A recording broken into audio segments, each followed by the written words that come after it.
Acerca de las pruebas. Bien, ahí tenemos una representación del profeta Daniel en el foso de los leones, una tremenda prueba que tuvo que pasar este hombre de Dios, a pesar de que era un hombre íntegro y fiel a Dios.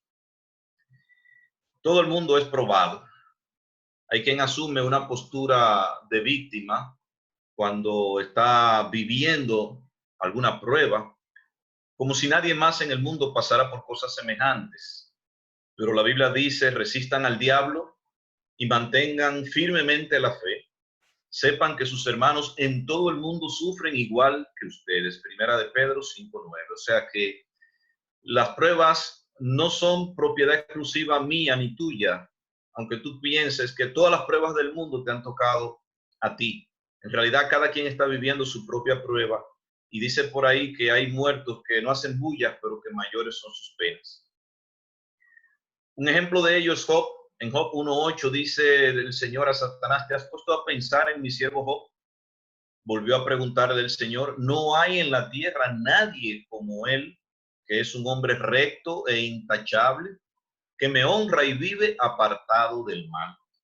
Es decir, que hasta un hombre que no tenía comparación en su tiempo, recto, intachable, que honraba a Dios y que vivía apartado del mal, hasta hombres como él tenían que pasar por pruebas. O sea que si Job fue probado con una vida tan correcta como Dios mismo testificó, pues prepárese todo el mundo, porque todos vamos a ser probados. Una de las pruebas que Job pasó, aparte de la que ustedes conocen, que el Satanás mató a sus hijos, a sus criados y sus ganados, sus propiedades, las destruyó. También fue herido con una sarna maligna desde la cabeza hasta los pies, y sus amigos iban y se sorprendían a ver cómo este hombre próspero, este hombre sano, este hombre bendecido, de momento había pasado este estado de calamidad. Eso usted puede verlo en Job capítulo 2. Hasta su mujer se prestó para ser usada por el diablo cuando le dijo: ¿aún retienes esa integridad? Maldice a Dios y muérete. Y él le contestó, como suelen hablar las mujeres fatuas: has hablado. Recibiremos de Dios el mal, el bien y el mal no lo recibiremos. En realidad, el mal lo estaba recibiendo por parte de Satanás, pero Dios lo estaba permitiendo. Todos los siervos de Dios son probados. Noé tuvo que construir un arca en medio de gente perversa cuando no llovía. 120 años construyendo un arca. Ustedes no pueden imaginarse, yo tampoco puedo imaginarme lo difícil que debió ser para Noé construir un arca en aquel tiempo, ser objeto de burlas y hacerlo cuando no llovía. Abraham tuvo que salir de su tierra sin saber a dónde iba. ¿Quién deja su casa, sus propiedades y una vida próspera para irse a aventurar sin saber para dónde va? Solo porque Dios se lo pidió. Moisés tuvo que sacar a un pueblo de la esclavitud y llevarlo por el desierto 40 años. Ya vimos las 10 plagas de Egipto. Fue una tremenda prueba para el pueblo de Israel, pero también para Moisés, que tuvo que enfrentarse con Faraón y luego conducirlo por el desierto 40 años.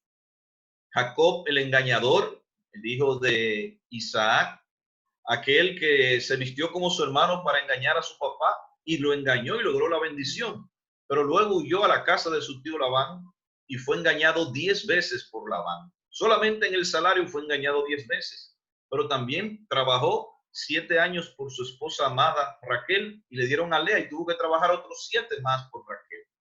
Generalmente las pruebas vienen en aquello en que estamos deficientes. El Señor nos da una medicina de nuestro propio chocolate. De manera que si somos, por ejemplo, impacientes con los demás, es posible que el Señor nos ponga en una situación donde otros no sean pacientes con nosotros o algo parecido con eso. Todos los siervos de Dios son probados. David tuvo que enfrentar a un gigante y tuvo que huir del rey Saúl durante meses, según nos dice Primera de Samuel 17 y también el capítulo 22 y 26 de Primera de Samuel. David, a pesar de no haber hecho nada, tuvo que salir huyendo al rey Saúl. Eso fue toda una prueba para él. Pero también tuvo que enfrentar a ese gigante que era Goliat, de más de 9 pies y que provocaba terror. Cada día salía y enfrentaba a las huestes del Señor y nadie se atrevía a enfrentarlo. Y todo el mundo sabía lo grande que era, el tamaño de su lanza, la cota que llevaba sobre su cuerpo, y todo aquello era un terror para el pueblo. Y David, sin embargo, lo enfrentó diciendo: tú vienes a mí con espada, lanza y jabalina, y yo voy a ti en el nombre del Señor de los ejércitos. Daniel fue echado en el foso de los leones, a pesar también de ser un hombre íntegro, pero el Señor tapó la boca de los leones. Pablo tuvo que sufrir golpizas, cárceles, naufragio, persecución, acechanzas hasta de falsos hermanos que se introducían en la iglesia para expiar la libertad que tenía en Cristo. Usted puede verlo en 2 Corintios capítulo 11, versos 16 al 30. El Señor pudo evitar todos estos sufrimientos, pero estos siervos de Dios, mis hermanos y amigos, llegaron a ser lo que fueron, no a pesar de las pruebas, sino gracias a las pruebas. Las pruebas son las que sacan lo mejor de nosotros. Nadie no haya pasado por pruebas sabe lo que es el sufrimiento. Puede ser empático con los demás, con los que sufren. Solamente, por ejemplo, alguien que haya tenido un cáncer puede saber lo que sufre una persona que tiene cáncer, o que haya tenido un familiar que haya sufrido de eso, por decirle algo. Entonces, las pruebas son las que nos moldean. ¿Qué son las pruebas? Una prueba es una situación difícil, dolorosa, peligrosa. A veces también puede ser una situación agradable, oiga bien, increíble, pero sí es. No solamente difícil, peligrosa o dolorosa o todas esas cosas juntas, sino que también puede ser una situación agradable, por las cuales nuestro Padre Celestial nos permite pasar para revelar lo que hay en nuestro corazón. Oiga bien, primer propósito de la prueba, revelar lo que hay en nuestro corazón. Segundo, para purificar nuestra fe. Y tercero, para promover nuestra perfección.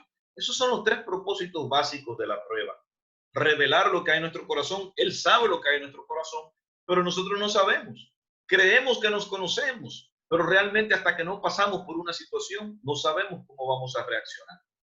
También lo permite para purificar nuestra fe. Una fe más preciosa que el oro, pero el oro se prueba con fuego. Nuestra fe también se prueba con el fuego. Y para promover la perfección, es decir, para quitar impurezas de nuestra vida espiritual. Puede ser una enfermedad que nos debilita, puede ser un problema matrimonial, algo que nos quita el sueño, la pérdida de un empleo, eso puede ser una tremenda prueba. Un accidente puede ser una prueba. Una crisis financiera puede ser una prueba. Un conflicto armado en el país donde te ha tocado vivir, o un barrio convulsionado por la violencia, puede ser una prueba para ti. La muerte de un ser querido. Y un virus que ataca a una nación como el que nos está tocando vivir, también es una prueba. También es una prueba. Y el Señor nos está probando, por ejemplo, para saber si vamos a tener fe en Él, si vamos a seguir las recomendaciones de las autoridades o si vamos a ser desobedientes, si vamos a desafiarlo todo para luego terminar enfermos como le ha pasado a muchas personas. Pero también, como les decía, puede ser algo agradable como la prosperidad. Una prosperidad puede ser una prueba para nosotros. Es decir, a veces una bendición que nosotros la interpretamos como una bendición puede ser una maldición envuelta en papel de regalos. Así que tenemos que tener cuidado, aun cuando nos dicen, mira, te salió una herencia y ahora eres rico. Eso alegraría a cualquiera de nosotros, ¿verdad que sí? Pero también puede ser una prueba de parte del Señor. Este hombre que ustedes ven aquí, esta representación es del rey Usías. Reinó 52 años en Israel, en Judá específicamente. Tuvo muchos años en el reino porque estaba haciendo las cosas bien y solo recto delante de Dios, dice Segunda de Crónicas 26, verso 4. Ahora escuche el verso 5, muy interesante. Y solo recto ante los ojos del Señor, conforme a todo lo que su padre Amasías había hecho, persistió en buscar a Dios. Y nos dice la otra parte de ese verso 5 que mientras persistió en buscar a Dios, Dios lo prosperó. Persistió en buscar a Dios en los días de Zacarías, quien tenía entendimiento por medio de la visión de Dios, y mientras buscó al Señor, Dios lo prosperó. Dios lo puso a avanzar, y esa prosperidad del rey Usías lamentablemente se convirtió en su propia desgracia. Nos dice el capítulo 26 de Segunda de Crónicas 16, pero cuando vio que tenía fama y que había logrado, ¿verdad?, tantas cosas, se convirtió en un hombre orgulloso Fue ese orgullo, oiga bien, fue ese orgullo el que lo llevó a la desgracia. Tanta fue su arrogancia que un día, desobedeciendo al Señor, Dios de sus antepasados, entró al templo para quemar incienso sobre el altar.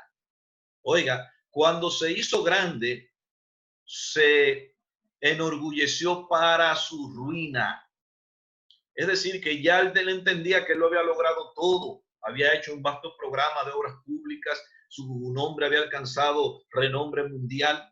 Y aquí lo vemos cuando él va a ofrecer incienso, cosa que solo le correspondía a los sacerdotes, pero ya él se creía por encima de la ley. Los sacerdotes lo enfrentaron y le dijeron, no lo hagas, sal ahora mismo del templo porque esto no va a ser para ti, no le va a traer esto gloria a Dios esto que estás haciendo.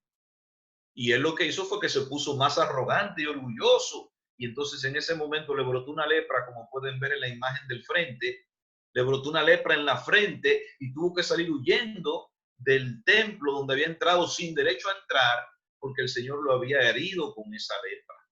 Y así murió el rey Usías aislado porque los leprosos había que aislarlo. Después de haber tenido una carrera tan bonita, ahora termina como un delincuente. Esa historia pudo haber terminado mejor si él no se hubiese llenado de orgullo. Así que debemos tener precaución porque a veces que las cosas nos vayan bien nos puede poner arrogantes, prepotentes y altaneros. ¿Para qué sirven las pruebas? Bueno, para ver lo que hay en nuestro corazón, le decíamos ahorita, y esta es una representación del rey Ezequías, un hombre que también fue muy correcto. Quitó la idolatría del pueblo, restauró la adoración en el templo y fue un rey muy aplaudido. El rey Ezequías, quizás el mejor rey que tuvo Israel hasta ese momento. El Señor le mandó a decir a través del profeta Isaías en Isaías 38, versos 1 y 2, en aquellos días Ezequías se enfermó de muerte y vino a él el profeta Isaías, hijo de Amós, y le dijo, el Señor, tu Dios, dice así, ordena tu casa porque morirás y no vivirás. Ordena tus asuntos, pon en regla tus asuntos, porque vas a morir. Todos deberíamos hacer caso de ese consejo porque algún día vamos a morir todos también. Puede ser hoy. Y Ezequías se puso muy triste, oró al Señor, clamó al Señor, porque no quería morirse en ese momento. El Señor le dio 15 años más de vida. Retrocedió 15 grados en el reloj de Ezequías y eso fue algo notorio en todas las naciones. Y vinieron unos visitantes de Babilonia para saber del milagro de que Ezequías había sanado y cómo el Señor había hecho retroceder en el reloj de sol 15 grados en la sombra. Sin embargo, cuando fueron estos visitantes, Ezequías, en vez de darle la gloria a Dios, se puso a mostrarle los tesoros del templo y todo lo que él había logrado. Dice que cuando llegaron los embajadores de Babilonia para saber acerca del milagro maravilloso que había ocurrido en el país, Dios lo dejó, oiga bien, solo. ¿Para qué? Para probarlo y para ver todo lo que había en su corazón. Ese mismo Dios que lo había acompañado hasta ese momento, ahora lo dejó solo. Lo dejó solo para probarlo. El Señor que le había evitado caer en muchas trampas, ahora ve el orgullo en el corazón de Ezequías y se retira. Y muchas veces el Señor nos deja solos, pero es para probarnos. Así que cuando usted tenga la sensación de que el Señor lo ha dejado solo, piense, el Señor me debe estar probando. Segunda de Crónicas, capítulo 32, verso 31. Y aquí nos dice la palabra de Dios, recuerda que durante 40 años el Señor tu Dios te llevó por el camino del desierto. Dice el texto, y te humilló y te puso a prueba para conocer lo que había en tu corazón. ¿Recuerdan lo que se le dijo a Ezequías? Para ver lo que había en su corazón, para que él se diera cuenta de que en su corazón había un poquito de orgullo, una vanidad. Y esa vanidad la sacó cuando vinieron esos visitantes. Y ahora el Señor le dice a su pueblo que él lo puso en el desierto, lo humilló, lo puso a prueba para conocer lo que había en su corazón. O sea, para que ellos se dieran cuenta del contenido de su corazón, porque dice el 1 Samuel 16, verso 7, que el hombre mira lo de afuera, pero el Señor mira el corazón. El Señor sabe lo que hay en nuestro corazón.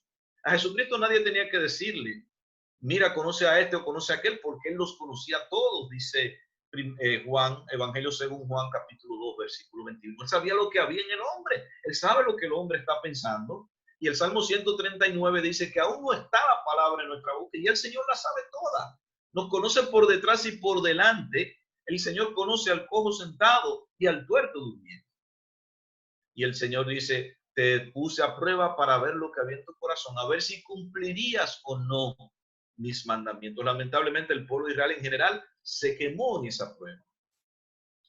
Santiago capítulo 1, versos 2 al 4 nos dice que las pruebas son para hacernos perfectos, no solo para saber lo que hay en nuestro corazón, sino para perfeccionar la obra de arte que Dios está tratando de hacer en nuestra vida. Hermanos míos, tengan por sumo gozo, oiga bien, cuando se hallen en diversas pruebas, sabiendo que la prueba de vuestra fe produce paciencia, mas tenga la paciencia su obra completa, para que sean perfectos y cabales sin que les falte cosa alguna. Eso es lo que Dios quiere, que no nos falte cosa alguna, que seamos perfectos y cabales.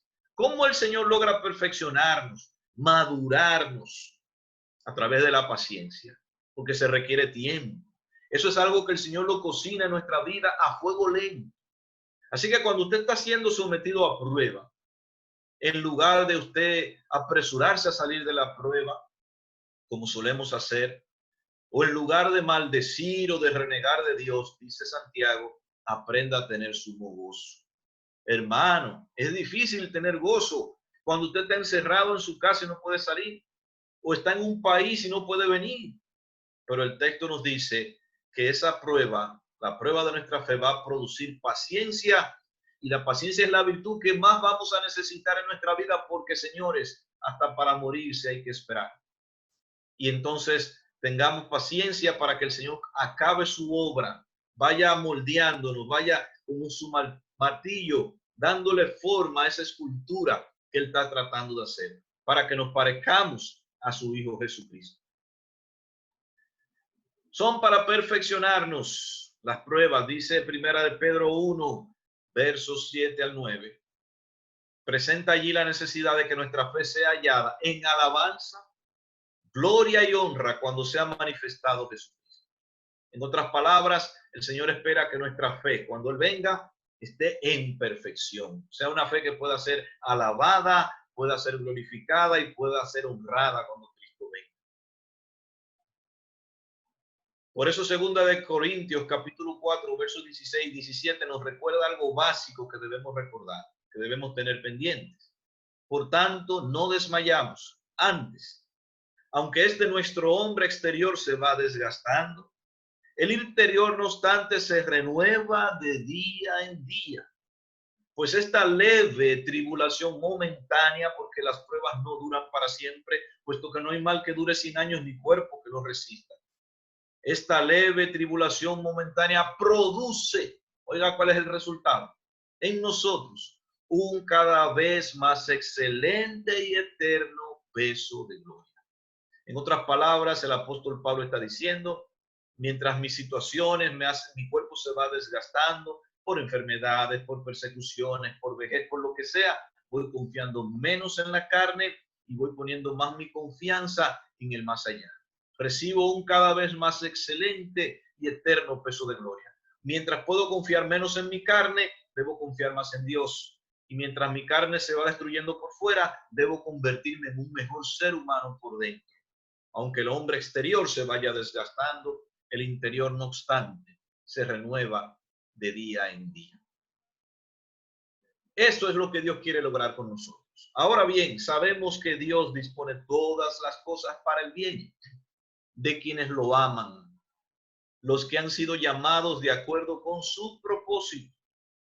Porque a los que Dios conoció de antemano, también los predestinó a ser transformados según la imagen de su Hijo, para que Él sea el primogénito entre muchos hermanos. En pocas palabras, este texto nos está diciendo que todo lo que nos sucede, Dios lo acomoda, lo arregla para nuestro bien espiritual, para que al final seamos transformados a la imagen de su Hijo. Así que El coronavirus procura que nosotros seamos más como Cristo. La situación financiera que estamos pasando, la dificultad con el hijo, el problema con la suegra o con el suegro, la situación en el trabajo, la enfermedad, todo eso el Señor lo está usando para nuestro bien. ¿Cuál es el bien? Transformarnos según la imagen de su Hijo. El Señor lo que quiere es ver la imagen de su Hijo reflejada en nosotros. Así que la prueba, el fuego de la prueba va a durar hasta que el Señor elimine todas esas impurezas. Así como el mercurio es un metal que para ser usado hay que ponerlo al fuego y se va sacando una espuma que él produce como una especie de colador. Y ya cuando la imagen de la persona que lo está limpiando o hirviendo se puede reflejar en el líquido, entonces es cuando se apaga el fuego. Así el Señor va poniendo el fuego de nuestra prueba, va quitando las impurezas, y cuando Él mira y puede ver la imagen de su Hijo reflejada en nosotros, entonces el fuego de la prueba es apagado. Por eso Hebreos 12, verso 10 nos dice que las pruebas son para que participemos de su santidad, para sacar esas cosas que están ahí, que sabemos que necesitan ser sacadas. En efecto, nuestros padres nos disciplinaban por un tiempo breve, como mejor les parecía, pero Dios lo hace para nuestro bien, a fin de que participemos de su santidad. Así que nadie se sofoque o se preocupe porque está siendo disciplinado por el Señor, porque el Señor lo hace para que usted participe de su santidad. Dios es santo y dice, sean santos porque yo soy santo. Primera de Pedro capítulo 1, versos 15 y 16. Tiempo, necesidad y variedad de las pruebas. Las pruebas vienen por necesidad. Si no es necesario, no vienen. Por un periodo de tiempo que abarca generalmente hasta que esa necesidad dura. Es decir, que si Dios ve que necesita sacar algo de nosotros, pues nos someterá a una prueba hasta que eso sea sacado. Primera de Pedro 1:6 dice, por lo cual ustedes se alegran, aunque ahora por un poco de tiempo, si es necesario, oiga bien, tengan que ser afligidos en diversas pruebas. Las pruebas son variadas. El Señor no manda una prueba igual para todo el mundo. Porque fíjese, por ejemplo, ahora todos estamos sufriendo con el coronavirus. Pero unos están sufriendo más de una manera y otros de otra.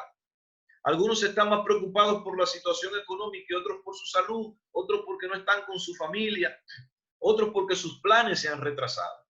Entonces, en esta prueba que nos ha tocado a todos, cada uno la está viviendo de manera particular, porque hay que ser afligidos, debemos ser afligidos en diversidad de pruebas. La prueba de Israel, por ejemplo, duró 40 años en el desierto. Pero cuando fue llevado cautivo a Babilonia, porque se fueron a la idolatría, el Señor lo mandó como prisioneros de guerra a Babilonia a manos de Nabucodonosor. Allí duraron 70 años. Así que el tiempo en los planes de Dios, mis hermanos, es demasiado vital.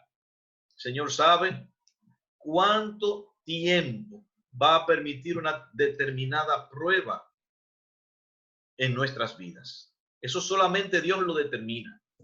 Así que aunque usted vea un gobierno hablando de que ya dentro de un mes va a arrancar la economía, eso dicen ellos. Eso es hasta que Dios lo determine. Israel, por su incredulidad, pasó 40 años en el desierto. Dice Números 14:34, y vuestros hijos andarán pastoreando en el desierto 40 años, y ellos llevarán vuestras rebeldías hasta que vuestros cuerpos sean consumidos en el desierto. O sea, ustedes dijeron que yo los había traído aquí para matarlos a ustedes y a sus hijos. Pues miren, ustedes van a morir, pero los hijos de ustedes son los que van a entrar en la tierra. Ellos durante 40 años van a tener que llevar en sus cuerpos vuestras rebeldías hasta que ustedes sean consumidos en el desierto. Conforme al número de los días, de los 40 días que reconocieron la tierra, llevarán vuestras iniquidades 40 años, un año por cada día, y conoceréis mi castigo. Entonces, en la mente de Dios, el tiempo es algo muy importante. Así que no se desespere. La idea no es salir rápido. Señor, sácame rápido de esto. ¿Vas a salir maduro? sácalo rápido del horno, va a salir cocinado, se va a poder comer. Tumba rápido el racimo, ¿te lo vas a poder comer después? ¿O lo dañaste porque lo cortaste antes de tiempo? Ten paciencia. Dios está cocinando algo en tu vida, algo bueno, pero tienes que pedirle a Él que te dé paciencia, porque la paciencia es la que va a hacer la obra completa para que seas perfecto y cabal sin que te falte cosa alguna.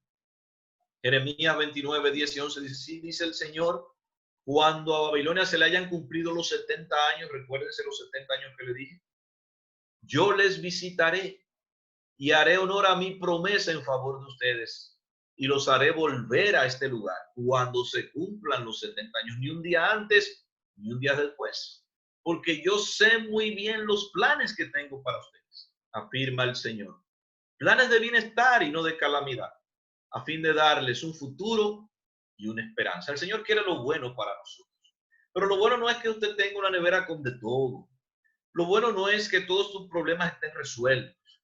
Lo bueno es que tú te conviertas en una mejor persona, que tú confíes más en Dios, que dependas más de Él, que te parezcas más a Cristo, que puedas entrar al cielo en el día final cuando todo esto se termine, porque todo esto se ha de terminar.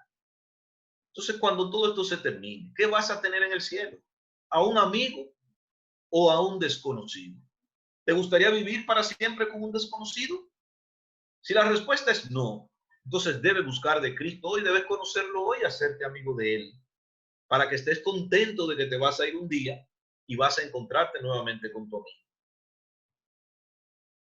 Una respuesta que se tarda puede ser una prueba. A ti clamo, Señor, roca mía, no seas sordo para conmigo. No sea que si guardas silencio hacia mí, venga a ser semejante a los que descienden a la fosa o de los que descienden al sepulcro, dice el Salmo 28, verso 1. Clamo a ti, roca mía, no seas sordo, no guardes silencio. A veces el Señor se tarda en algo y se esconde como hizo con Ezequías que lo dejó solo. O como dijera Jesucristo, Padre, ¿por qué me has abandonado? En el Salmo 69, 1 al 3 dice, Dios mío, sálvame, que me llega el agua al cuello. O sea, me estoy asfixiando. Me estoy hundiendo en el lodo y no tengo de dónde agarrarme.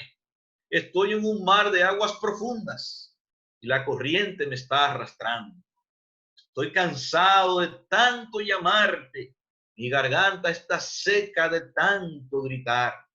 Mis ojos están cansados de tanto buscar a mi Dios. Si en algún momento usted se ha sentido así, yo clamo y clamo y clamo y el Señor no me oye, te está probando. Te está probando. Y recuerda lo que él dijo de la viuda y el juez injusto, que dijo, yo no temo a Dios ni respeto a hombres, pero esta mujer me es inoportuna, así que le haré justicia, porque ella iba todos los días pidiéndole que le hiciera justicia en Lucas 18. Y el Señor Jesucristo dijo, oye lo que dijo el juez injusto, y se tardará Dios en hacerle justicia a sus hijos que claman a él desde la tierra.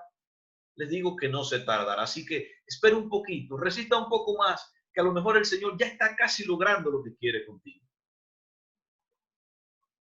El Señor puede probarnos reduciéndonos las fuerzas, como se las redujo a Gedeón. De 32,000 hombres se las redujo a 300 hombres, pero no voy a entrar en detalle porque es una historia un poco larga. O como pasó con este hombre que ustedes ven aquí, que yo sé que no saben de quién se trata, pero es el rey Nabucodonosor. Sí, el mismo Nabucodonosor que llevó cautivo a los israelitas. Dios también estaba tratando con él, que era un rey impío, porque las pruebas del Señor van en dos sentidos: atraer al impío hacia él y hacer que el que está en él se perfeccione. Esas son las dos líneas de las pruebas. Y el Señor estaba tratando de atraer a este hombre impío hacia él. Lo hizo tener un sueño donde veía un árbol grande y frondoso en ese sueño. Y en ese árbol venían y hacían nido las aves del cielo. Y todo el mundo venía y se refugiaba debajo de ese árbol. Pero de momento llegó una orden del cielo de derribar el árbol. Pero sus raíces quedaban en tierra. Y cuando Daniel interpretó el sueño, le dijo que ese árbol frondoso era él, que el Señor le había dado un gran poder y que todo el mundo venía a hacer negocio con él y todos se refugiaban bajo su imperio. Pero que el Señor había decretado la ruina de Nabucodonosor, que el árbol sería tumbado, aunque él volvería a su reino porque las raíces serían dejadas en la tierra. 7 años Dice Daniel que esto iba a pasar. Daniel 4, 24 al 25, ponga atención a este texto. Dice: la interpretación del sueño y el decreto del Altísimo que el Altísimo ha emitido contra su majestad es como sigue. Usted será apartado de la gente y habitará con los animales salvajes. Comerá pasto como el ganado y se empapará con el rocío del cielo. 7 años pasarán hasta que su majestad reconozca que el Altísimo es el soberano de todos los reinos y que él lo entrega a quien él quiere. Bendito sea Dios. ¿Se dan cuenta? Dice: 7 años pasarán sobre ti. ¿Pero hasta cuándo? Hasta que reconozcas que el Altísimo es el soberano, el que está por encima de todos los reinos de la tierra y que él lo entrega a quien él quiere. Así que el orgullo de ese Nabucodonosor que salió de su palacio y dice: yo fui el que construí todo esto, el Señor lo iba a tirar por el suelo y lo iba a hacer vivir con las bestias del campo, apartado de la gente, con animales salvajes, comiendo pasto como el ganado, empapándose con el rocío del cielo, humillándolo, porque el Señor lo que quiere es que nos humillemos ante él. De lo contrario seremos quebrantados. Y Nabucodonosor, mis hermanos, cayó en desgracia. Tuvo 7 años viviendo con los animales del campo, cayéndole el rocío del cielo, y un día clamó al Señor y su juicio se le devolvió y su reino se le devolvió, porque la prueba no es para siempre, es hasta que reconozcas que el Altísimo tiene dominio sobre el reino de los hombres y que él lo da a quien él quiere. Este es otro texto que nos habla del tiempo en la mano de Dios. Cuando abrió el 5º sello, vi bajo el altar las almas de los que habían muerto por causa de la palabra de Dios y por el testimonio que tenían. Clamaban a gran voz diciendo: ¿hasta cuándo? ¿Hasta cuándo? Es la pregunta que muchos le hacen al Señor. Santo y verdadero, no juzgas y vengas nuestra sangre en los que moran en la tierra. Y se les dieron vestiduras blancas. Se les dijo que descansasen todavía un poco de tiempo. Ese poco de tiempo solamente Dios lo sabía. Solo estaba en la mente de Dios.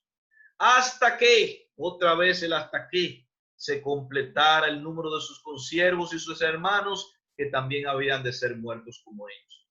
Cristianos sufrían y morían por no negar su fe. Los que habían muerto y estaban debajo del altar, sus almas clamaban a Dios diciendo: Señor, pero para esto. Y el Señor les dio vestiduras blancas, los consoló, les mandó un ángel del cielo como a Jesucristo para fortalecerlos. Pero todavía falta, todavía hay un poco de tiempo. En los planes de Dios el tiempo es muy importante, muy importante. Deja que la paciencia obre, deja que el tiempo en la mano de Dios funcione. No le pidas que te saque rápido, pídele que te saque bien, porque el Señor no te sacará hasta que se complete el número de los que van a morir. Fíjense, va a morir más gente. A veces en los planes de Dios, la muerte no es una derrota, fue una victoria. Estos cristianos que murieron por su fe fueron los que hicieron posible que hoy nosotros tengamos el Evangelio. Fueron ellos los que abonaron la tierra con su sangre para traernos el Evangelio a nosotros. Si no hubiera sido por ellos, claro, por Dios primero, no se hubiera podido. Entonces, ¿qué hacer ante la prueba? Número 1, tenga una buena actitud. Mantenga el gozo sabiendo que de todo esto saldrán cosas buenas. De hecho, ya han salido muchas cosas buenas, bendito Dios. Y hay gente que se han convertido, gente que se han reconciliado, gente que está leyendo la Biblia en su casa, gente que está pidiendo la oración, que están más interesados, que antes eran indiferentes. Personas que se han dado cuenta que su vida es frágil y que solo Dios es grande y fuerte. Número 2, recuerde que el plan de Dios para tu vida es bueno. Tengo buenos planes para ti. Te voy a dar un buen final, pero acepta lo que te he mandado. Estate manso, estate tranquilo. Y pregúntame, no hasta cuándo, Señor, pregúntame, Señor, ¿para qué tú has permitido esto? ¿Qué tú quieres de mí? ¿Cuál es el papel que yo debo jugar en todo esto? Número 3, recuerda que David venció a su gigante, hablando mucho de Dios y poco del gigante. Los israelitas solo hablaban de lo grande que era Goliat. David dijo: ¿y quién es este incircunciso filisteo para que desafíe las huestes del Señor? Y mencionó al Señor 9 veces. y al gigante solo lo mencionó 2 veces en 1 Samuel 17. Así que hable más de Dios. No esté dándonos todos los días la cifra de los muertos y de los que están hospitalizados y que la curva va subiendo, va bajando. Vamos a hablar de Dios, que es más grande que nuestro problema. Cuidémonos, claro está. Hagamos todo lo que nos dicen las autoridades, pero sobre todo leamos más nuestra Biblia y confiemos más en Dios. Y enfócate en la recompensa, no en tus sentimientos. Yo sé que ahora a lo mejor no te sientes bien, pero enfócate en que el Señor está haciendo algo bueno y que de todo esto te traerá una bendición. Enfócate, por lo tanto, en la recompensa y no en tus sentimientos. El dolor, mi hermano y amigo, es temporal, pero la recompensa es eterna, como enseña Romanos 8:18. De hecho, considero que nada se comparan los sufrimientos actuales con la gloria que habrá de revelarse en nosotros. No se compara. Es posible que hasta tengamos que morir, pero 50, 40, 30, 60, 80 años que hayamos vivido, si servimos a Cristo, no se compara con la vida eterna, no se compara con la gloria venidera que en nosotros ha de revelarse. Así que enfócate en la recompensa y no en el dolor que ahora estás viviendo. Bienaventurado el varón que soporta la tentación, porque cuando haya resistido la prueba, no antes sino después, recibirá la corona de vida que Dios ha prometido a los que le aman. Santiago 1:12.